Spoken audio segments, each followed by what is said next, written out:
গল্পের শুরুতেই আমরা এমন এক মহিলাকে দেখতে পাই যার ভেতরে ভর করেছিল এক ভয়ঙ্কর জিন। সে অনবরত ছটফট করছিল, তার শরীরের সমস্ত নার্ভ যেন স্পষ্টভাবে বেরিয়ে এসেছিল। মনে হচ্ছিল এগুলো যেন এখনই ফেটে যাবে।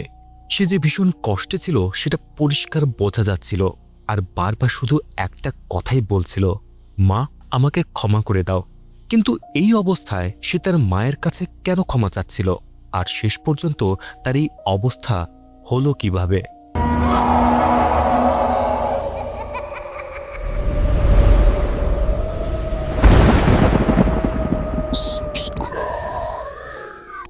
এই সমস্ত প্রশ্নের উত্তর খুঁজতে আমরা গল্পের 4 দিন আগের ঘটনায় ফিরে যাই। সেখানে আমরা এই মেয়েটিকে দেখতে পাই। তখন সে পুরোপুরি স্বাভাবিক ছিল। জানা যায় তার নাম এলি। সে তার স্বামী জেকব এবং মেয়ে সামথার সঙ্গে থাকে। তাদের জীবন ছিল একদম স্বাভাবিক আর শান্তিপূর্ণ। কিন্তু এরই মধ্যে এলির মা মারা যায়, আর কয়েকদিনের জন্য তাকে তার মায়ের বাড়িতে যেতে হয়। তখনই আমরা এলির মুখে স্পষ্ট একটা বিষণ্ণতা দেখতে পাই। তবে সেটা মাকে হারানোর দুঃখ ছিল না, বরং তার মধ্যে একটা দ্বিধা কাজ করছিল। মনে হচ্ছিল সে যেন কোনো একটা চিন্তায় ভীষণ অস্থির। বারবার জিনিসপত্র গোছানোর সময় তার মন অন্যদিকে চলে যাচ্ছিল। আশেপাশের কোনো কথাই যেন তার কানে ঢুকছিল না। কে জানে সে তখন কি নিয়ে এত ভাবছিল। সাধারণত এমন পরিস্থিতিতে একজন মানুষ দুঃখী হয় এবং নিজের মায়ের বাড়িতে যাওয়ার জন্য আবেগপ্রবণ হয়ে ওঠে। কিন্তু এলিকে দেখে মনে হচ্ছিল সে যেন সেখানে কোনোভাবে যেতে চাচ্ছিল না। জেকব যখন তার সঙ্গে কথা বলছিল তখন এলি তাকে একটা অদ্ভুত প্রশ্ন করে বসে, তোমার কি মনে হয় কিছু খারাপ মানুষও কি স্বর্গে জায়গা পেতে পারে? জবাবে জেকব বলে, প্রত্যেক খারাপ মানুষের মধ্যেও কোনো না কোনো দিক থেকে কারো না কারোর জন্য ভালো কিছু থাকে। এই মুহূর্তে আমরা জানি না এলি ঠিক কি ভেবে এই প্রশ্নটি করেছিল, আর জেকব আসলে ঠিক কি বোঝাতে চেয়েছিল সেটাও পরিষ্কার নয়। এরপর আমরা এলিকে তার মায়ের বাড়ির দিকে যেতে দেখি, যে বাড়িটা একসময় তার নিজেরও বাড়ি ছিল। তবে সেখানে যাওয়ার আগে সে একটা কবরস্থানের সামনে গিয়ে থামে। সেখানে ছিল তার মা স্টেফানির কবর। কবরের সামনে দাঁড়িয়েই এলির মনে পুরনো কিছু স্মৃতি ফিরে আসে। এর মাধ্যমে আমরা বুঝতে পারি এলি আর তার মায়ের সম্পর্ক মোটেও ভালো ছিল না। এলির মতে তার মা কখনোই তাকে ভালোবাসেনি। বিশেষ করে তার বাবা মারা যাওয়ার পর থেকে তার মা যেন একেবারেই জীবন্ত লাশে পরিণত হয়েছিল। নিজের জীবনের সমস্ত হতাশা, দুঃখ, কষ্ট আর রাগ সবকিছুই সে এলির উপর উগড়ে দিত। এলির কখনোই ঠিকমতো শৈশব কাটানোর সুযোগ হয়নি, এমনকি একটা স্বাভাবিক পরিবারও সে পায়নি। আর সেই কারণে সে এখনও তার মাকে ঘৃণা করে এবং সারা জীবন ঘৃণা করেই যাবে। সেখানেই দাঁড়িয়ে এলি তার মাকে একটি প্রতিশ্রুতি দেয়, তার আর তার মেয়ের সম্পর্ক কখনোই এমন হবে না। সে সামথাকে তার প্রাপ্য সমস্ত ভালোবাসা দেবে। এই কথা বলে এলি সেখান থেকে চলে যায় এবং সরাসরি গিয়ে দাঁড়ায় তার ছোটবেলার বাড়ির সামনে। সেখানে তার জন্য আগে থেকেই জন নামের একজন লোক অপেক্ষা করছিল। সে এলির কাছে কিছু ডকুমেন্ট তুলে দেওয়ার জন্য এসেছিল। জানা যায় এলি এই বাড়িটা বিক্রি করতে চায়, তাও যত দ্রুত সম্ভব। এই কারণে সে এখানে এসেছে। সে চায় পরশুই যেন বাড়িটাকে মার্কেটে বিক্রির জন্য তালিকাভুক্ত করা হয়। এমনকি বাড়িটা দেখার জন্য সে একজন রিয়েল এস্টেট এজেন্টকেও ডেকে রেখেছিল। কিন্তু তার এই পরিকল্পনা সফল হয় না, কারণ জন যে ডকুমেন্টগুলো নিয়ে এসেছিল সেগুলোর মধ্যে বাড়ির ডিড এবং মালিকানার সঙ্গে সম্পর্কিত প্রয়োজনীয় কাগজপত্র ছিল না। জন জানায় এসবের জন্য তাকে তাদের অফিসে গিয়ে কিছু প্রক্রিয়া সম্পূর্ণ করতে হবে, আর এতে কিছুটা সময় লাগতে পারে। এই কথা শুনে এলি ভীষণ রেগে যায়, কারণ এর মানে হলো তাকে আরও কয়েকদিন এখানে থাকতে হবে, যেটা সে কোনোভাবেই চাচ্ছিল না। কিন্তু এই মুহূর্তে তার করারও কিছু ছিল না, তাই তাকে অপেক্ষা করতেই হয়। এদিকে জন চলে যাওয়ার পর এলি যখনই বাড়ির ভেতরে ঢোকে তখনই একটা অদ্ভুত নীরবতা তাকে ঘিরে ধরে। তার মনে একের পর এক পুরনো স্মৃতি ফিরে আসতে থাকে, তবে সেগুলোর একটাও সুখকর ছিল না, কারণ এই বাড়ি তাকে কখনোই কোনো ভালো স্মৃতি দেয়নি। মায়ের সঙ্গে সবসময় ঝগড়া, তার বাজে আচরণ, অকারণে এলির উপর চিৎকার করা, তাকে অপমান করা, সবকিছুই একে একে তার মনে পড়তে থাকে। তাই এই বাড়িতে ফিরে এসে সে যদি নেতিবাচক অনুভূতি না পায় তাহলে আর কী বা পাবে? আসলে ঠিক এই অনুভূতি থেকেই তো এতদিন পালিয়ে বেড়াচ্ছিল এলি। কিন্তু মনে হয় তার ভাগ্যে আরও কয়েকদিন কষ্ট লেখা ছিল, যেটা তাকে মেনে নিতেই হবে। এই সময় তার বিরক্তি আরও বেড়ে যায় যখন সে বুঝতে পারে বাড়িতে কোনো বিদ্যুৎই নেই। সে সঙ্গে সঙ্গে বাইরে গিয়ে নিজের গাড়িতে বসে বিদ্যুৎ অফিসে ফোন করার জন্য। ঠিক তখনই সে দেখতে পায় বাড়ির দরজাটা নিজে থেকেই খুলে যাচ্ছে, অথচ বাইরে বের হওয়ার সময় সে দরজাটা ভালোভাবে লক করেই এসেছিল। এটা তার একদম পরিষ্কার মনে আছে।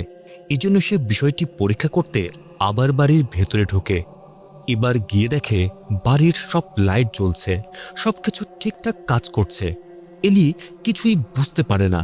এ সময় কেন জানি তার মনে হতে থাকে কেউ যেন লুকিয়ে লুকিয়ে পেছন থেকে তাকে দেখছে, তবে ভালোভাবে খুঁজেও সেখানে কাউকেই পাওয়া যায় না। কিছুক্ষণ পর এলি জেকবকে ফোন করে জানায় সে নিরাপদে সেখানে পৌঁছে গেছে। সে এটাও জানিয়ে দেয় আরও কয়েকদিন এখানে তাকে থাকতে হবে, তবে ঠিক কতদিন থাকতে হবে সেটা সে নিজেও জানে না। তখন জেকব বলে, ইতিমধ্যেই তো 5:30 বাজে, তুমি বরং জনকে আবার একটা ফোন করে দেখো না। এই কথা শুনে এলি একটু চমকে যায়। কখন যে এত সময় কেটে গেছে সে বুঝতেই পারেনি। যাই হোক, সে জনকে ফোন করে, কিন্তু জনের ফোন বন্ধ পাওয়া যায়। এতে এলির মেজাজ আরও খারাপ হয়ে যায়। এদিকে তার চারপাশে ইতিমধ্যে অদ্ভুত সব ঘটনা ঘটতে শুরু করেছে। রান্নাঘরের ক্যাবিনেটগুলো নিজে থেকেই খুলতে শুরু করে, আর এলি যখন সেগুলো বন্ধ করতে যায় ঠিক তখনই বাড়ির অন্য পাশে থাকা গ্যারেজের দরজাটা একাই খুলে যায়। এলি কিছুতেই বুঝতে পারে না হঠাৎ করে বাড়ির এতগুলো তালা একসঙ্গে কিভাবে নষ্ট হয়ে গেল। অবশেষে সে যখন গ্যারেজের লাইট জ্বালায় তখন দেখতে পায় অ্যাটিকে ওঠার সিঁড়িটা রয়েছে খোলা অবস্থায়। মনে হচ্ছিল যেন এইমাত্র কেউ ওপরের দিকে গেছে। তাহলে কি এই সিঁড়ির তালাটাও নষ্ট হয়ে গেছে, নাকি এটা আগে থেকেই খোলা ছিল? বিষয়টা পরীক্ষা করতে এলি ওপরে উঠে যায়। সে ফোনের টর্চ জ্বালিয়ে চারপাশ ভালো করে দেখতে থাকে, কিন্তু সেখানে কেউ ছিল না। আসলে সেখানে তেমন কিছুই নেই, শুধুমাত্র একটা কাঠের বাক্স ছাড়া। বাক্সটা দেখতে ছিল ভীষণ পুরনো আর অদ্ভুত। তার চারপাশে মোমের স্তর জমেছিল এবং মোম দিয়েই সেটাকে সিল করে রাখা হয়েছিল। যেহেতু বাক্সটাই বাড়ির অ্যাটিকের মধ্যে পাওয়া গেছে, তাই এলির ধারণা হয় এটা নিশ্চয়ই তার মা স্টেফানির কোনো জিনিস। কিন্তু এলি জীবনে কখনোই এই বাক্স দেখেনি, এমনকি এর ব্যাপারে তার কিছুই জানা ছিল না। তার মাও কখনো তাকে এ বিষয় নিয়ে কিছুই বলেনি। তাই এলি কিছুটা বিভ্রান্ত হয়ে জেকবকে ফোন করে পুরো ঘটনা জানায়। জেকবের প্রথমে মনে হয় এটা হয়তো কোনো গুপ্তধনের বাক্স হতে পারে, সম্ভবত এর মধ্যে স্টেফানির জমানো টাকা পয়সা রয়েছে। কিন্তু যেহেতু বাক্সটা শক্তভাবে সিল করা ছিল, তাই জেকব এলিকে পরামর্শ দেয় সে যেন তার মামাকে ফোন করে এ ব্যাপারে জিজ্ঞাসা করে, কারণ তার মায়ের আত্মীয়দের মধ্যে এখন একমাত্র তিনি জীবিত আছেন। তবে এলি সেটা করতে একদমই চাচ্ছিল না, কারণ তার সঙ্গে ওই মামার সম্পর্ক মোটেও ভালো ছিল না। এমনকি বছরের পর বছর তাদের মধ্যে কোনো কথাবার্তাও হয়নি। এই অবস্থায় হঠাৎ ফোন করে এমন অদ্ভুত একটা প্রশ্ন করা এলির কাছে ভীষণ অস্বস্তিকর মনে হয়, কিন্তু তার কাছে আর কোনো উপায়ও ছিল না। তাই শেষ পর্যন্ত সে তার মামাকে ফোন করে। তার সাথে কথা বলে জানা যায় তিনিও এই বাক্সটার ব্যাপারে কিছুই জানেন না। এদিকে তারা যখন ফোনে কথা বলছিল ঠিক তখনই বাক্সটা হঠাৎ টেবিল থেকে নিচে পড়ে যায়। মনে হচ্ছিল যেন বাক্সটার মধ্যে কোনো প্রাণ আছে। এলি বাক্সটা তুলে অন্য জায়গায় রাখতে যাচ্ছিল, ঠিক তখনই একটা ল্যাম্পের পাশ দিয়ে যাওয়ার সময় সেটার আলো অদ্ভুতভাবে বারবার জ্বলতে নিভতে শুরু করে। বিষয়টি বেশ অদ্ভুত হলেও এলি এই বিষয়টি খুব একটা গুরুত্ব দেয় না, কেননা ঠিক তখনই দরজায় কেউ কড়া নাড়ছিল। দরজা খুলে সে দেখতে পায় সেখানে দাঁড়িয়ে আছে টেরেসা, স্টেফানির পাশের বাড়ির প্রতিবেশী এবং এলির মায়ের সবচেয়ে ভালো বন্ধু। এলির গাড়ি বাইরে দাঁড়িয়ে থাকতে দেখে সে তার সঙ্গে দেখা করতে চলে এসেছিল। এই সময়ে টেরেসার কথার মাধ্যমে আমরা জানতে পারি এলি তার মায়ের শেষকৃত্যে উপস্থিত হয়নি। তাই এলিকে দেখেই টেরেসার প্রথম প্রশ্ন ছিল সে কেন সেখানে আসেনি। স্টেফানির একমাত্র মেয়ে হয়েও সে কিভাবে তার মায়ের জীবনের এত গুরুত্বপূর্ণ একটা অনুষ্ঠানে অনুপস্থিত থাকতে পারে? এর কোনো সন্তোষজনক উত্তর এলি দিতে পারে না। এলি বলে সে ব্যস্ত ছিল। এরপরেই হঠাৎ তার মনে পড়ে যায় টেরেসা হয়তো ওই রহস্যময় বাক্সটার ব্যাপারে কিছু একটা জানে, কারণ তার মা ও টেরেসা খুবই ঘনিষ্ঠ ছিল। তাদের সম্পর্ক ছিল বহু বছরের। আর টেরেসা স্টেফানিকে খুব ভালোভাবেই চিনত। তাই এলি বাক্সটার বর্ণনা দিয়ে টেরেসার কাছে জানতে চায় তিনি এই বাক্সটার ব্যাপারে কিছু জানেন কিনা। এলি তার প্রশ্নটা শেষ করার আগেই টেরেসা বলে দেয় হ্যাঁ, সে এই বাক্সটার কথা জানে। বাক্সটি স্টেফানির খুব পছন্দের ছিল। এটা এক ধরনের পারিবারিক ঐতিহ্যবাহী বাক্স, যেটা স্টেফানির মা তাকে দিয়েছিল। তাদের পরিবারের বহু প্রজন্ম ধরে বাক্সটা এক প্রজন্ম থেকে আরেক প্রজন্মকে দিয়ে আসছে, আর প্রতিটি প্রজন্মের মানুষই বাক্সটার ভেতরে নিজেদের কিছু না কিছু রেখে গেছে। স্টেফানি এবং তার মাও এর মধ্যে কিছু একটা রেখেছিলেন, তবে তারা ঠিক কি রেখেছিলেন সেটা স্টেফানি কখনোই কাউকে বলেনি। কিন্তু সেগুলো নিশ্চয়ই খুব বিশেষ এবং মূল্যবান কিছু ছিল, তা না হলে বাক্সটা তাদের কাছে এতটা গুরুত্বপূর্ণ হতো না। কিন্তু যদি এমনই হয়, তাহলে স্টেফানির মা এলিকে এই বাক্সটার ব্যাপারে কখনো বলেননি কেন? এলি তো তার মায়ের একমাত্র মেয়ে, তাহলে বাক্সটা তো তার কাছে আসার কথা ছিল, কিন্তু তাকে দেয়া হলো না কেন? বারবার একই প্রশ্ন ঘুরপাক খেতে থাকে এলির মাথায়। আসলে এর উত্তর হয়তো এলি নিজেও জানত, কিন্তু সে সেটা মেনে নিতে চাচ্ছিল না। শেষ পর্যন্ত টেরেসা তার মুখের উপর বলে দেয় স্টেফানি তার সঙ্গে কিছু ব্যক্তিগত কথা শেয়ার করেছিল। সেখান থেকেই টেরেসা জানত স্টেফানি আর এলির সম্পর্ক মোটেও ভালো ছিল না। সম্ভবত এই কারণে স্টেফানি এলিকে বিশ্বাস করতে পারেনি, কারণ এই বাক্সটার একটা নিয়ম আছে। বাক্সটি শুধুমাত্র তখনই খোলা যায় যখন এর ভেতরে নতুন কিছু রাখতে হবে, আর একবার কোনো জিনিস এর ভেতরে রাখা হলে সেটা আর বের করা যায় না। এটি তাদের পরিবারের নিয়ম, আর এই নিয়ম মেনে চলাটাও একটা বিশাল দায়িত্ব। সম্ভবত স্টেফানির মনে হয়েছিল এলি এই নিয়ম মেনে চলতে পারবে না, অথবা সে এতটা দায়িত্বশীল নয়। হয়তো এই কারণে স্টেফানি তাকে কখনো বাক্সটার কথা জানায়নি, অথবা এমনও হতে পারে তাকে বলার সুযোগই দেওয়া হয়নি। এর আগেই হয়তো তার মৃত্যু হয়ে যায়। এই শেষ কথাটাই এলির সবচেয়ে ভালো লাগে, তাই সে এটাকেই সত্যি বলে ধরে নেয়। যাই হোক, এখন বাক্সটা যখন তার হাতে এসেই গেছে, তখন এলি নতুন এক দ্বিধায় পড়ে যায়। বাক্সটা কি তার খোলা উচিত নাকি উচিত নয়? কেননা বাক্সটার ভেতরে কিছু একটা নড়াচড়া করছিল, তাই সত্যি হয়তো এর ভেতরে খুব মূল্যবান কিছু থাকতে পারে। এলির কৌতূহল ক্রমেই বাড়তে থাকে, এমনকি তার মনে সামান্য লোভ জাগতে শুরু করে। যদিও সে সব পারিবারিক রীতি বা কুসংস্কার বিশ্বাস করত না, তারপরেও এত বছরের পুরনো একটা পারিবারিক ঐতিহ্য ভেঙে ফেলতে তার কিছুটা দ্বিধাও হচ্ছিল। তাই সে আবার জেকবকে ফোন করে, টেরেসার কাছ থেকে শোনা সমস্ত কথা তাকে জানায়। সঙ্গে এটাও বলে যে সে লক্ষ্য করেছে বাক্সটার কাছে গেলেই বাড়ির সব আলো অদ্ভুতভাবে জ্বলতে নিভতে শুরু করে। এমনকি এই বাড়ির ডিজিটাল ঘড়িটাও বাক্সটার উপস্থিতিতে অদ্ভুতভাবে প্রতিক্রিয়া দেখায়। ঘড়ির সংখ্যাগুলো খুব দ্রুত পরিবর্তন হতে থাকে। এলি কিছুতেই বুঝতে পারছিল না এই বাক্সর মধ্যে আসলে কি আছে।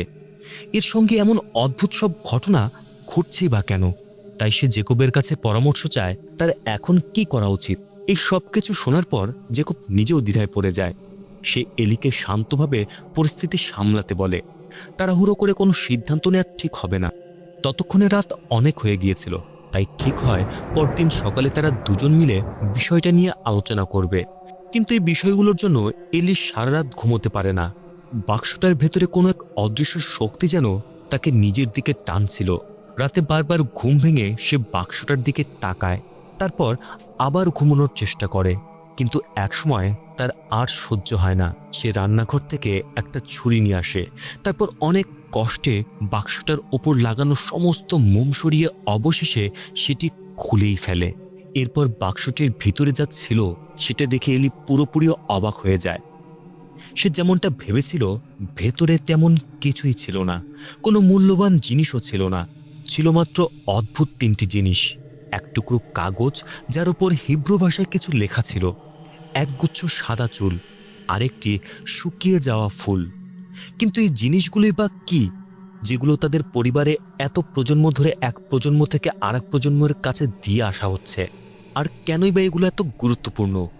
সে কিছুই বুঝতে পারছিল না আসলে কে কাকে মিথ্যা বলেছে এবং কেন। তার মাকে সত্যি তাকে এই বাক্সের ব্যাপারে মিথ্যা বলেছিল, নাকি টেরেসা তার সঙ্গে পুরো গল্পটাই বানিয়ে বলেছে? এইসব বিষয় নিয়ে ভাবনায় ডুবেছিল এলি, কিন্তু এরপরে যা ঘটে তা তার সমস্ত মনোযোগ নিজের দিকে টেনে নেয়। সে শুনতে পায় পেছনের বাথরুমের দরজাটা নিজে থেকেই খুলে যাচ্ছে। এলি সেখানে ছুটে যায়, কিন্তু ঠিক তখনই অন্যদিক থেকে সে শুনতে পায় বাড়ির মূল দরজা খোলার শব্দ। মনে হচ্ছিল যেন এইমাত্র কেউ বাড়ি থেকে বেরিয়ে গেল। এলি দ্রুত সেখানে গিয়ে দেখে মূল দরজাটি বন্ধই রয়েছে। তাহলে সে কিসের শব্দ শুনল? এই সময় সে আরও একটি ভয়ঙ্কর বিষয় লক্ষ্য করে। বাক্সটি আবারও বন্ধ হয়ে গেছে, আর তার ভেতরে সেই 3টি জিনিসও আগের মতোই রাখা রয়েছে, যেগুলো এলি নিজের হাতে বের করে বাইরে রেখেছিল। এই দৃশ্য দেখে এলি সত্যি ভীষণ ভয় পেয়ে যায়। তার মনে হতে থাকে আশেপাশে নিশ্চয়ই কেউ আছে, কেউ একজন যেন সবসময় তাকে আড়াল থেকে লক্ষ্য করছে। সঙ্গে সঙ্গে সে জেকবকে ফোন করে পুরো ঘটনাটি জানায়। কিন্তু তখন রাত 3:30 বাজে। জেকব প্রায় ঘুমের মধ্যেই ছিল, তাই সে পরিস্থিতির ভয়াবহতা ঠিকমতো বুঝতে পারেনি। সে খুব হালকাভাবে বলে, এসব হয়তো এলির মনের ভুল। এটা শোনা মাত্র এলি রাগ করে ফোনটা কেটে দেয়। এরপর বাকি রাতটা তার ঘুম আসার কোনো প্রশ্নই ছিল না। তাই সে অনলাইনে ওই বাক্সটি সম্পর্কে খোঁজাখুঁজি শুরু করে। অনেকগুলো ওয়েবসাইটে ঢোকে, এমনকি বিভিন্ন অনলাইন গ্রুপেও পোস্ট করে, কিন্তু কেউই তাকে কিছুই জানাতে পারে না। এমনকি অনলাইনেও এই বাক্স সম্পর্কে কোনো তথ্য বা রেফারেন্স পাওয়া যাচ্ছিল না। শেষ পর্যন্ত এলি যখন সেই কাগজের লেখাগুলো সার্চ করে, তখন জানতে পারে এর অর্থ হলো মুক্ত করার জন্য। কিন্তু এর মানে কি? কোনো উত্তর না পাওয়ায় এলি তখন ভীষণ হতাশ হয়ে পড়ে। তাই অনেক রাত পর্যন্ত খোঁজাখুঁজি করার পর ক্লান্ত হয়ে সে ঘুমোতে চলে যায়। এর কিছুক্ষণ পরে তার কাছে একটা ফোন আসে। ফোনটা করেছিল তার মেয়ে সামথা।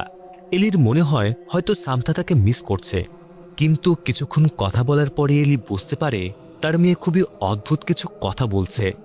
সামথা বারবার তাকে জিজ্ঞেস করতে থাকে, তুমি আমার সঙ্গে দেখা করতে আসোনি কেন? আমি ফোন করার পরও তুমি আমার ফোন ধরোনি কেন? এই কথা শোনা মাত্রই এলির শরীরের প্রতিটি লোম দাঁড়িয়ে যায়। ইতস্ত নিয়ে সে বলে, আমি ব্যস্ত ছিলাম, আর আমার মনে হচ্ছিল তুমি ঠিক আছো, তাই তোমার ফোন ধরা এতটা প্রয়োজন মনে করিনি। যদিও এলি তখন তার মেয়ের সঙ্গে কথা বলছিল, তবু সে বুঝতে পেরেছিল এই প্রশ্নগুলো আসলে তার মেয়ের নয়, অন্য কেউ তার মেয়ের মাধ্যমে কথা বলছে। এরপর সামথা যখন বলে সে এলির কাছে এখানে চলে এসেছে এবং এলি যেন তাকে খুঁজে বের করে, তখন এলির ঘুম এক ঝটকায় উড়ে যায়। ঠিক একই সময়ে এলি আবার বাড়ির মূল দরজা খোলার শব্দ শুনতে পায়। সে বাইরে গিয়ে দেখে সেখানে একজন দাঁড়িয়ে আছে। একজন বৃদ্ধ মহিলা এলিকে দেখেই তার দিকে হাত বাড়িয়ে দৌড়ে আসতে শুরু করে, আর ঠিক তখনই এলির ঘুম ভেঙে যায়। সে বুঝতে পারে এতক্ষণ সে স্বপ্ন দেখছিল। ঘুম ভাঙার পর সে দেখে ইতিমধ্যেই সকাল হয়ে গেছে, তাই আবার সেই বাক্স সম্পর্কে তথ্য খোঁজার কাজে বসে পড়ে। কিছুক্ষণ পর তার কাছে দিশা নামের এক মহিলার ফোন আসে। দিশার একজন পরিচিত ব্যক্তি এলিরও বন্ধু ছিল। সেই ব্যক্তির কাছ থেকেই দিশা ওই বাক্সটির ব্যাপারে জানতে পেরেছিল। এলি বাক্সটার বর্ণনা নিশ্চিত করার পর দিশা তাকে জানায় ওই বাক্সটি আসলে একটি ডিবুক বক্স, আর সেটি খুলে এলি তার জীবনের সবচেয়ে বড় ভুল করেছে। তবে এর চেয়ে বেশি কিছু বলার আগেই দিশা বাক্সটিকে কাছ থেকে দেখতে চায়। তাই কিছুক্ষণের মধ্যেই সে এলির সঙ্গে দেখা করতে সেখানে চলে আসে। বাড়িতে ঢোকার সঙ্গে সঙ্গে দিশা বাক্সটি থেকে বেরিয়ে আসা অত্যন্ত শক্তিশালী এক ধরনের নেতিবাচক শক্তি অনুভব করতে পারে। আর সেটা অনুভব করার পরই তার কাছে পুরো বিষয়টি পরিষ্কার হয়ে যায়। দিশা এলিকে জানায় ডিবুক বলতে আসলে মৃত মানুষের আত্মাকে বোঝায়, এক ধরনের ভয়ঙ্কর ও অশুভ আত্মা যে মৃত্যুর পরও মুক্তি পায়নি। এই আত্মাগুলো জীবিত মানুষের শরীর দখল করে নেয় এবং তাদের উপর আধিপত্য বিস্তার করে যতক্ষণ না সেই ব্যক্তিটির মৃত্যু হয়। আর এই বাক্সটি ছিল বহু প্রাচীন ধরনের এক বাক্স, যেটা এমন আত্মাদের বন্দী করে রাখার জন্য ব্যবহার করা হতো। বাক্সের উপর মোমবাতি জ্বালিয়ে বিশেষ প্রক্রিয়ার মাধ্যমে আত্মাগুলোকে এর ভেতরে বন্দী করে রাখা হতো, যেন তারা বাক্সের মধ্যে আটকে থাকে এবং বাইরে কোনো জীবিত মানুষকে ক্ষতি করতে না পারে। কিন্তু এলি বাক্সটি খুলে ফেলেছে, তাই এখন সেই আত্মা মুক্ত হয়ে গেছে এবং ইতিমধ্যেই এলির সঙ্গে নিজেকে যুক্ত করে ফেলেছে। এখন এলি আর তার কাছ থেকে পালাতে পারবে না, কারণ সে যেখানেই যাবে সেই আত্মাও তার পিছু নেবে। বিশেষ করে তাকে তার মেয়ের কাছ থেকে দূরে থাকতে হবে, কারণ দিশার মতে এই ধরনের আত্মারা খুব সহজেই শিশুদের উপর প্রভাব বিস্তার করতে পারে। এলি নিজের বাড়িতেও ফিরে যেতে পারবে না, তবে এই আত্মার হাত থেকে মুক্তি পেতে হলে প্রথমে এর উৎস সম্পর্কে জানা খুবই জরুরি। কিন্তু দিশা কিছুতেই বুঝতে পারছিল না এত ভয়ঙ্কর একটা জিনিস এই বাড়িতে এলো কিভাবে। এর উত্তর এলির কাছেও ছিল না, আর দিশাও এর চেয়ে বেশ কিছু বলতে পারছিল না। ঠিক তার আগেই দিশা হঠাৎ অনুভব করে এলির পেছনে লুকিয়ে থাকা সেই আত্মাটি যেন আরো ভয়ঙ্কর হয়ে উঠেছে। সে কোনোভাবে চাচ্ছিল না দিশা সেখানে থাকুক কিংবা এলিকে কোনো ধরনের সাহায্য করুক।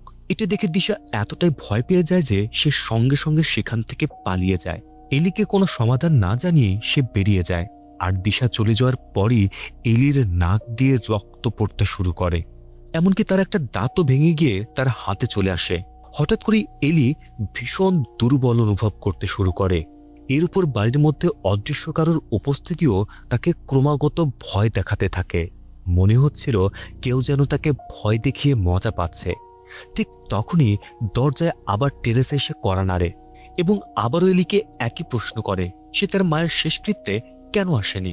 এবারও এলি একই অজুহাত দেয় সে ব্যস্ত ছিল। কিন্তু এবার টেরেসা তার এই উত্তর মেনে নেয় না, কারণ আসল উত্তরটা টেরেসা শুরু থেকে জানত। তার উপর এলির ভীত ও বিধ্বস্ত মুখ দেখে টেরেসা বুঝে যায় এলি সেই বাক্সটা খুলে ফেলেছে। কিন্তু কিভাবে? এখানেই প্রকাশ পায় এই সিনেমার সবচেয়ে বড় টুইস্ট। জানা যায় ওই বাক্সের আসল রহস্য টেরেসা সব সময় জানত। স্টিফানি মারা যাওয়ার আগে তাকে সবকিছু বলে গিয়েছিল। সে জানত ওই বাক্সটি আসলে অভিশপ্ত। আর সবচেয়ে ভয়ঙ্কর ব্যাপার হলো স্টিফানি ইচ্ছা করেই ওই বাক্সটি সেখানে আনিয়েছিল শুধুমাত্র তার নিজের মেয়ের জীবনকে নরকে পরিণত করার জন্য।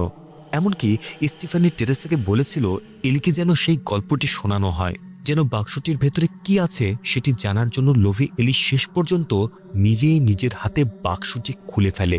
স্টিফানি জানত এরপর কি হতে চলেছে, কিন্তু এখানে প্রশ্ন ছিল কেন? শেষ পর্যন্ত একজন মা কেন ইচ্ছে করে নিজের মেয়েকে এমন একটি অভিশপ্ত জিনিস উপহার দেবে? এর উত্তর দেয় টেরেসা।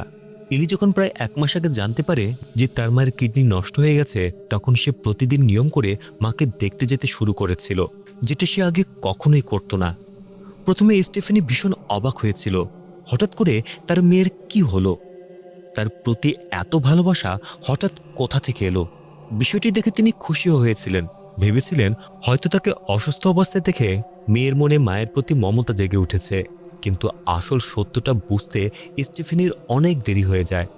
একসময় সে বুঝতে পারে এলি আসলে কখনোই তাকে ভালোবাসেনি, বরং সে সবসময় তার মাকে ঘৃণা করেছে। আর এতদিন যে ভালোবাসা দেখে এসেছে সেটা আসলে পুরোপুরি একটা অভিনয়। এই অভিনয়ের মাধ্যমে এলি তার মায়ের বিশ্বাস অর্জন করেছিল, আর মায়ের যত্ন নেওয়ার অজুহাতে তাকে নিয়মিত পটাশিয়ামের ট্যাবলেট খাওয়াতে শুরু করেছিল। টানা 2 সপ্তাহে দিনে 3 বার। এলি খুব ভালোভাবে জানতো এত বেশি পরিমাণ পটাশিয়াম তার মায়ের কিডনি ফিল্টার করতে পারবে না। আর শেষ পর্যন্ত ঠিক সেটাই হয় যেটা এলি পরিকল্পনা করেছিল। স্টেফানির মৃত্যু হয় হাইপার ক্যালেমিয়া নামের একটি সমস্যার কারণে। এ ধরনের মৃত্যুকে একেবারে স্বাভাবিক মৃত্যু বলেই মনে হতে পারে। এমনকি রিপোর্টেও তেমন কোনো সন্দেহজনক চিহ্ন পাওয়া যায় না। এই কারণেই এলি বেঁচে যায়। অন্তত ঠান্ডা মাথা এবং নিখুঁত পরিকল্পনা করে নিজের মাকে হত্যা করেছিল সে। তবে শেষের দিকে স্টেফেনি এলির এই পরিকল্পনা বুঝে গিয়েছিল, কিন্তু ততক্ষণে অনেক দেরি হয়ে গেছে। জীবিত থাকা অবস্থায় স্টেফেনি আর কিছুই করতে পারেনি, কিন্তু মৃত্যুর পর যেন তার মেয়েকেই অপরাধের শাস্তি পেতে হয় সেই ব্যবস্থা সে করে রেখেছিল। আর সেই শাস্তির মাধ্যম ছিল ওই রহস্যময় বাক্স। এই পরিকল্পনায় টেরেসাও তাকে অনেক সাহায্য করেছিল। টেরেসা ছিল স্টেফেনির সবচেয়ে পুরনো এবং ঘনিষ্ঠ বন্ধুদের একজন। স্টেফানির জীবনের সমস্ত ওঠানামার কথা সে জানত। সে জানত বেচারি স্টেফেনি জীবনে কত কিছু সহ্য করেছে। স্বামীকে হারানোর পর বিষণ্ণতার সঙ্গে লড়াই করা, তার উপর একজন কিশোরী মেয়ের নানা রকম আচরণ সামলানো, কোনো কিছুই সহজ ছিল না। তবে টেরেসা এলির দিকটাও বুঝতে পারত। সে জানত এলি তার মায়ের উপর রাগ করে আছে, তাদের মধ্যে অনেক সমস্যা চলছিল, এজন্য সে তার মাকে দেখতে আসেনি। এটাও পুরোপুরি বোঝা যায় প্রত্যেক পরিবারেই নিজস্ব কিছু সম্পর্কের জটিলতা থাকে, নিজেদের মধ্যে দ্বন্দ্ব থাকে, কিন্তু এতটা ঘৃণা যে শেষ পর্যন্ত নিজের মাকে হত্যা করতে হবে, তাও আবার ধীরে ধীরে বিষ প্রয়োগ করে, এটা কোনোভাবেই মেনে নেওয়ার মতো ছিল না। এলির অপরাধ প্রমাণ করার মতো টেরেসার কাছে কোনো প্রমাণও ছিল না। তাই এটাই ছিল তাদের একমাত্র পথ। এলি যে পাপ করেছিল তার জন্য এই শাস্তিটাই ছিল তার কাছে সবচেয়ে উপযুক্ত। এলিকে ওই বাক্সের কাছে পৌঁছে দেওয়ার কাজটা অবশ্য স্টেফানির আত্মাই করে দিয়েছিল। বাড়ির দরজা নিজে থেকে খোলা বন্ধ হওয়া, সেই ঘটনাগুলো অনুসরণ করতে করতে এলি শেষ পর্যন্ত অ্যাটিকে পৌঁছে যাওয়া, সম্ভবত এসবই স্টেফানির আত্মার কাজ ছিল। এরপর বাকি কাজটা টেরেসা করে, কারণ সে তার পুরনো বন্ধুকে দেওয়া প্রতিশ্রুতি পূরণ করতে চেয়েছিল। এই কারণেই টেরেসা বারবার এলিকে জিজ্ঞেস করেছিল সে তার মায়ের শেষকৃত্যে কেন আসেনি। কারণ টেরেসা জানতো কোথাও না কোথাও এলির মনে নিশ্চয়ই অপরাধ বোধ ছিল, আর সেই অপরাধবোধের কারণে হয়তো সে নিজের মায়ের শেষকৃত্যে যেতে পারেনি। এখানেই আমরা বুঝতে পারি এলি প্রথম দিকে জেকবকে কেন সেই প্রশ্নটা করেছিল, কিছু খারাপ মানুষও কি স্বর্গে জায়গা পেতে পারে। শুরুতে আমাদের মনে হয়েছিল হয়তো সে তার মায়ের কথাই বলছে, কিন্তু এখন আমরা বুঝতে পারি প্রশ্নটা আসলে এলির নিজের ছিল। সম্ভবত নিজের জীবনে নেওয়ার সিদ্ধান্তগুলো নিয়ে কোথাও না কোথাও সে নিজেই চিন্তা করছিল, কিন্তু এলি কখনোই নিজেরই অপরাধ স্বীকার করেনি। এমনকি এত বড় সত্য প্রকাশ পাওয়ার পরও তার মধ্যে কোনো অনুশোচনা দেখা যায়নি। এদিকে টেরেসার কাজ শেষ হয়ে গিয়েছিল, তাই সে সেখান থেকে চলে যায়। তবে যাওয়ার আগে এলিকে বলে যায় তার হাতে মাত্র 2 দিন সময় আছে, তৃতীয় সূর্যোদয় হওয়ার সঙ্গে সঙ্গেই তার মৃত্যু হবে। এ কথা শুনে এলি ভয়ে একেবারে ভেঙে পড়ে। সে অসহায়ভাবে কাঁদতে শুরু করে। এরপর ওই অভিশপ্ত বাক্সটি থেকে মুক্তি পাওয়ার জন্য সেটাকে বাড়ির বাইরে নিয়ে গিয়ে ছুঁড়ে ফেলে দেয়। এরপর নিজে 1 বোতল হুইস্কি নিয়ে বসে পড়ে। এই ভয়ঙ্কর পরিস্থিতি সামলানোর জন্য মদ খেয়ে নিজেকে শান্ত করার চেষ্টা করে। অন্যদিকে এই বাড়িতে যখন এসব ঘটনা ঘটছিল তখন অনেক দূরে জেকবের বাড়িতে সামথাকে একটা ছবি আঁকতে দেখি। ছবিটিতে সে ঠিক সেই রহস্যময় বাক্সটি এঁকেছিল, আর সেই বাক্সের ভেতরে থাকা আত্মাটিকেও সে ছবিতে এঁকে দিয়েছিল। কিন্তু সামথা এই বাক্সটার কথা জানলো কিভাবে? বিষয়টি দেখে জেকব নিজেও ভীষণ অবাক হয়ে যায়। সে সঙ্গে সঙ্গে এলিকে ফোন করে সবকিছু জানতে চায়, কিন্তু তখন এলি ফোন ধরার মতো কোনো অবস্থাতেই ছিল না। এর মধ্যে নিজের ফোনে সে কয়েকটা ভিডিও মেসেজ দেখতে পায়। সেখানে দেখা যাচ্ছিল এলি নিজেই ভীষণ আতঙ্কিত অবস্থায় পাগলের মতো ছটফট করছে। কিন্তু সবচেয়ে অদ্ভুত ব্যাপার হলো এই ভিডিওগুলো সে কখন রেকর্ড করলো সেটা তার কিছুই মনে নেই। তার মনে হচ্ছিল হয়তো নেশা অবস্থায় সে সব করেছে এবং পরে সবকিছু ভুলে গেছে। কিন্তু আসল সত্যটা ছিল আরো ভয়ঙ্কর। এই ভিডিওগুলো এলি নিজে রেকর্ড করেনি, অন্য কেউ এগুলো রেকর্ড করেছিল। কিন্তু কে? বাড়িতে তো এলি ছাড়া কেউ ছিল না, নাকি এমন কেউ সেখানে ছিল যার উপস্থিতির ব্যাপারে এলি কিছুই জানতো না? এলি দ্রুত নিজেকে সামলে নেওয়ার চেষ্টা করে। এই সময় এলি শুনতে পায় কেউ যেন তার পেছনে দাঁড়িয়ে হাত তালি দিচ্ছে। শব্দটা আসছিল অ্যাটিক থেকে। সে ওপরে উঠতে গেলে হঠাৎ করে পড়ে যায় এবং মেঝেতেই পড়ে থাকে। এমনকি নড়াচড়াও করতে পারছিল না। মনে হচ্ছিল তার শরীরে আর কোনো শক্তি অবশিষ্ট নেই। কিছুক্ষণ পর কোনো মতে নিজেকে সামলে নিয়ে সে জেকবকে ফোন করে সব কিছু জানায়। এরপর সে সমস্ত সত্য স্বীকার করে বলে যে ভুল সে করেছে তার পরিণতি তাকে একাই ভোগ করতে হবে। জেকব যখন তার কাছে আসার কথা বলে এলি তাকে নিষেধ করে দেয়, কেননা সে জেকবের জীবনকেও ঝুঁকির মধ্যে ফেলতে চায় না। তবে সে জেকবকে কথা দেয় যেভাবেই হোক এই অভিশাপ থেকে মুক্ত হয়ে সে আবার তাদের মাঝে ফিরে আসবে। কিন্তু কিভাবে? নিশ্চয়ই এর কোনো না কোনো উপায় আছে। পুরোটা রাত এলি সেই উপায় খুঁজতেই ব্যস্ত থাকে। অনলাইনে খোঁজাখুঁজি করে সে শুধু এইটুকু জানতে পারে এই আত্মাকে আবার বাক্সের ভেতরে বন্দি করতে হলে একটি এক্সোরসিজম বা আত্মা তাড়ানোর রিচুয়াল সম্পন্ন করতে হবে। কিন্তু সেই রিচুয়াল কিভাবে করতে হয় তার কোনো তথ্য কোথাও পাওয়া যায় না। এতে এলির দুশ্চিন্তাও আরও বেড়ে যায়, কারণ এসব এক্সোরসিজম সম্পর্কে তার কোনো ধারণাই ছিল না, আর কারো কাছ থেকে জানার মতো সময়ও তার হাতে অবশিষ্ট ছিল না। এরই মধ্যে গভীর রাতে বাড়ির বিভিন্ন জায়গা থেকে অদ্ভুত সব শব্দ ভেসে আসতে শুরু করে। সেই শব্দ অনুসরণ করতে গিয়ে এলি দেখে ওপর থেকে একগুচ্ছ সাদা চুল ঝুলে আছে, যেটা ধীরে ধীরে ভেতরের দিকে চলে যাচ্ছে। এরপর সে দেখতে পায় ভয়ঙ্কর দেখতে কিছু আঙুল, যেগুলো মাকড়সার মতো হামাগুড়ি দিয়ে তার দিকে এগিয়ে আসছে। এমন ভয়ঙ্কর দৃশ্য দেখে এলি দ্রুত একটি আলমারির ভেতরে লুকিয়ে পড়ে, কিন্তু সেখানেও আত্মাটি তাকে এক মুহূর্তের জন্য শান্তিতে থাকতে দেয় না। শেষ পর্যন্ত এতটাই ভয় পেয়ে যায় যে ভয়ে সে জ্ঞান হারায়। এভাবেই প্রথম দিনটি কেটে যায়। শুরু হয় দ্বিতীয় দিন।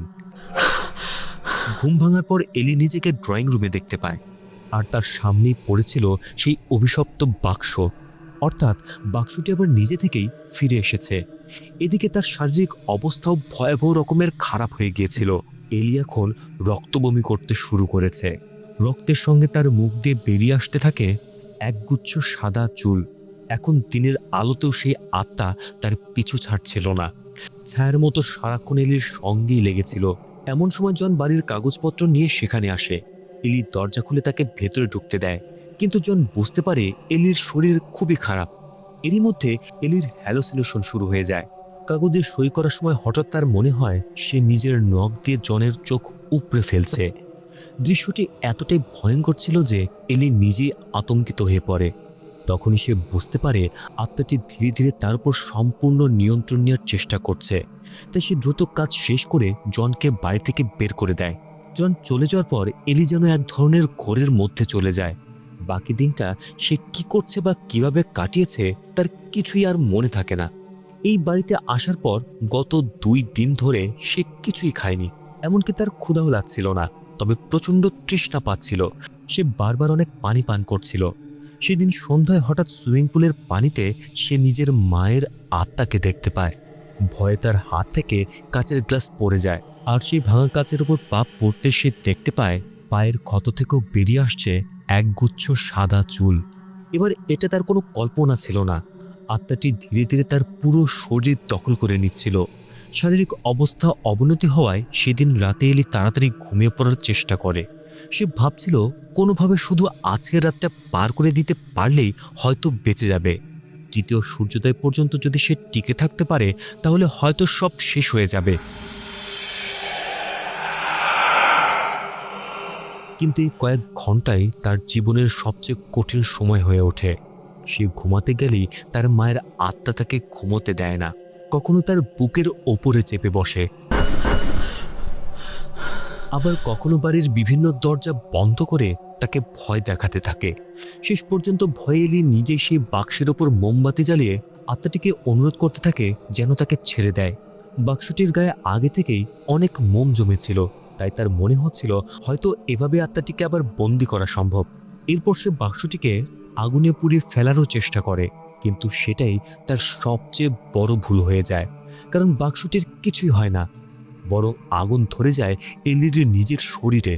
এর ফলে সে আত্মাটি পুরোপুরি এলির শরীর দখল করে নেয়। এটাই ছিল সেই দৃশ্য যেটা আমরা গল্পের একেবারে শুরুতে দেখেছিলাম। এলি যন্ত্রণায় ছটফট করছিল আর বারবার নিজের মায়ের কাছে ক্ষমা চাচ্ছিল। এটা শুধুমাত্র তার অপরাধবোধের প্রকাশ ছিল না, বরং এই ভয়ঙ্কর পরিস্থিতি থেকে বাঁচার শেষ মরিয়া চেষ্টা ছিল। আর আশ্চর্যজনকভাবে সেই চেষ্টায় শেষ পর্যন্ত কাজে আসে। পুরো রাত যন্ত্রণায় ছটফট করার পর কখন সে ঘুমিয়ে পড়েছিল নাকি ব্যথার তীব্রতায় অজ্ঞান হয়ে গিয়েছিল তার কিছুই আর মনে পড়ছিল না। কিন্তু পরদিন সকালে যখন তার ঘুম ভাঙে তখন সবকিছু বদলে গেছে। সেই ভয়ঙ্কর উপস্থিতি আর নেই। এলি নিজেকে অনেক হালকা অনুভব করে। গত 3 দিন ধরে যে অদৃশ্য শক্তি পুরো বাড়িটাকে ঘিরে রেখেছিল সেই ভয়ঙ্কর অনুভূতিটিও যেন একেবারেই মিলিয়ে গেছে। এরপর সে ড্রয়িং রুমে গিয়ে দেখে সেই বাক্সটি আবার আগের মতোই নিজে থেকে সম্পূর্ণ সিল হয়ে গেছে। এটি দেখে এলির বিশ্বাস হয়ে যায় অবশেষে তার মায়ের অভিশাপের অবসান ঘটেছে। তার মায়ের শুধু ক্ষমা চাওয়াটাই দরকার ছিল, আর কিছুই নয়। তাই এলি সঙ্গে সঙ্গে জেকবকে ফোন করে এই সুখবরটি জানায়। এরপর জিনিসপত্র গুছিয়ে বাড়ির উদ্দেশ্যে রওনা হয়। বাড়িতে পৌঁছে সে ছুটে যায় তার মেয়ে সামথার কাছে। এই পৃথিবীতে এলি সবচেয়ে বেশি ভালোবাসে তার মেয়েকেই। সামথাও তার মাকে দেখে ভীষণ খুশি হয়ে যায়। কিন্তু ঠিক এরপরে আসে আসল টুইস্ট। এলির চোখে পড়ে সেই ছবিটার ওপর যেটি সামথা এঁকেছিল এবং যেখানে সেই রহস্যময় বাক্সটি আঁকা ছিল। ছবিটি দেখে এলিও জেকবের মতোই অবাক হয়ে যায়। সে সামথাকে জিজ্ঞেস করে, এটা কি? তখন সামথা বলে, এটা তো আপনার বাক্স। এরপর এলি ছবির মধ্যে বাক্স থেকে বেরিয়ে আসা আত্মাটিকে দেখে জিজ্ঞেস করে, আর এটাকে? সামথা বলে, ওই বাক্সের ভেতরে থাকে। এলি আবারও জিজ্ঞাসা করে, ভেতরে কে থাকে? সামথা বলে, কেন, তুমি দেখোনি? এলি বলে, না, আমি দেখিনি। কে থাকে সেখানে? এরপর সামথা যা বলে সেটা শোনা মাত্রই এলির পায়ের নিচের মাটি সরে যায়। সামথা তাকে উত্তর দেয়, এটা তোমার মা।